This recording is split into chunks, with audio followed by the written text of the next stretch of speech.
Is Russia, China, and Iran using social media and other tactics to thwart our elections and undermine our democracy?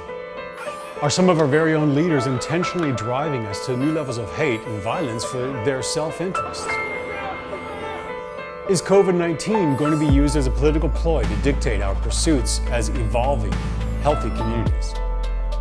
As a result of these things, and much more like extreme bias, are we on the verge of a civil war?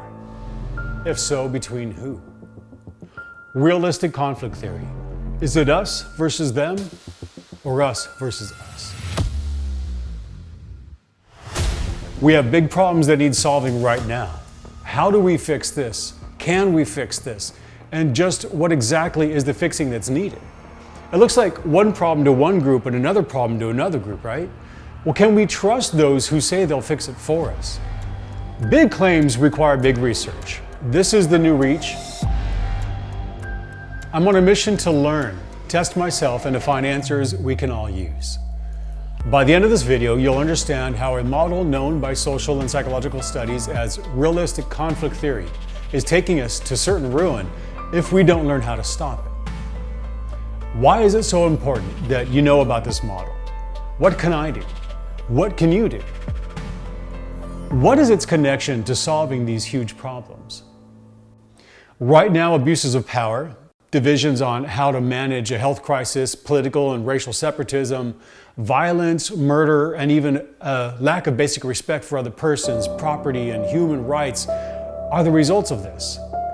It's an us versus them and an us versus us model of realistic conflict theory we found ourselves in. What many don't know is we have a very clear grassroots answer. To apply the answer, we must first be wiser and more aware of our failures and how our biases contribute to our weaknesses. And second, how others will and are using them against us.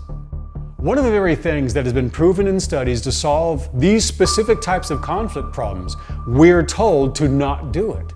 Even worse, if we do, we face fine, penalty, or prison, or a ton of shame at minimum. I've been on a mission for a few years now to learn my part in making our coexistence here a better one. As part of that mission, I'm working to meet, interview, and learn from others in conflicts around these very issues.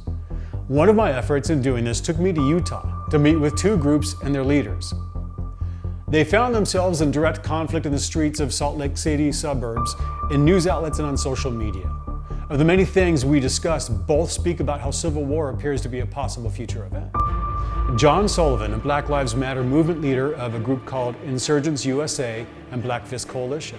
We got rip Trump out of that office right over there, pull him out that Nah, we ain't about waiting until the next election. We about to go get that motherfucker. I ain't about that because you know what time it is? I want y'all to be after me. It's time for a revolution.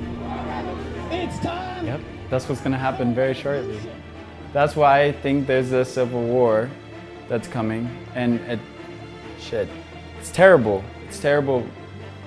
And, you know, resolution peacefully would be great. And I hope that happens.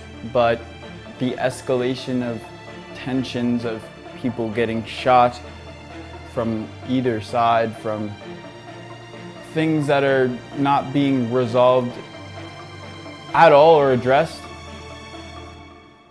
it's gonna happen. Do you think, though, that the more we become aware that we are the ones being played, that can be avoided?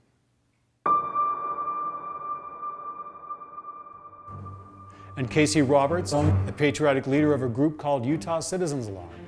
After weeks of protests, the clash of rights came to a head in Provo at the beginning of July. The violence is now here.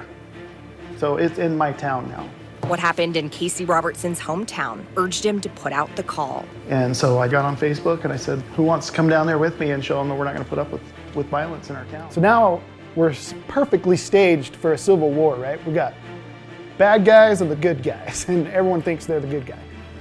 But like, I've been trying to think this, what's the point? Why? And obviously the election is coming up in November. There definitely could be some, hey, if we do this, people are gonna vote this way. You know, if we make Trump look like an asshole, people are gonna vote liberal, or vote for Biden, whatever, or vice versa. But what's going to be who's going to gain from this civil war?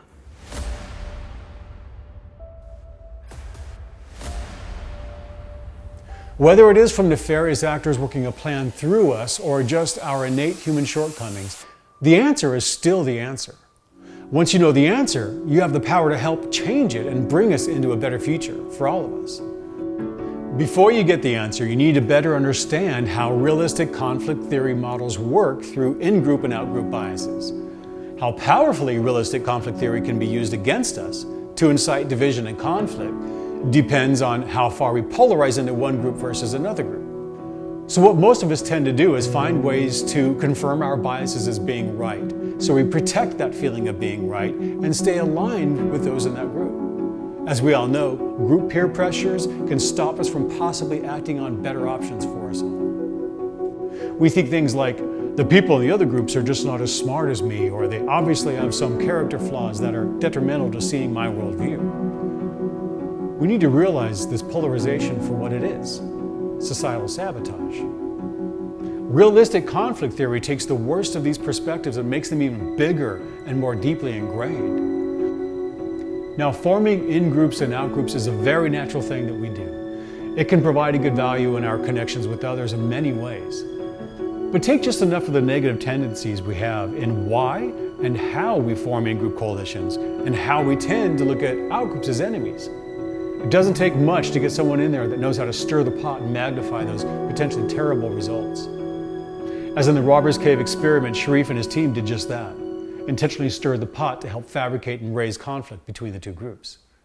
There is something inside many of us that identifies there are outside agents exploiting our weaknesses in our in-group bias. They work to increase points of conflict rather than direct us to points of superordinate goals that we should work towards together. Realistic conflict theory, the Robbers Cave experiment.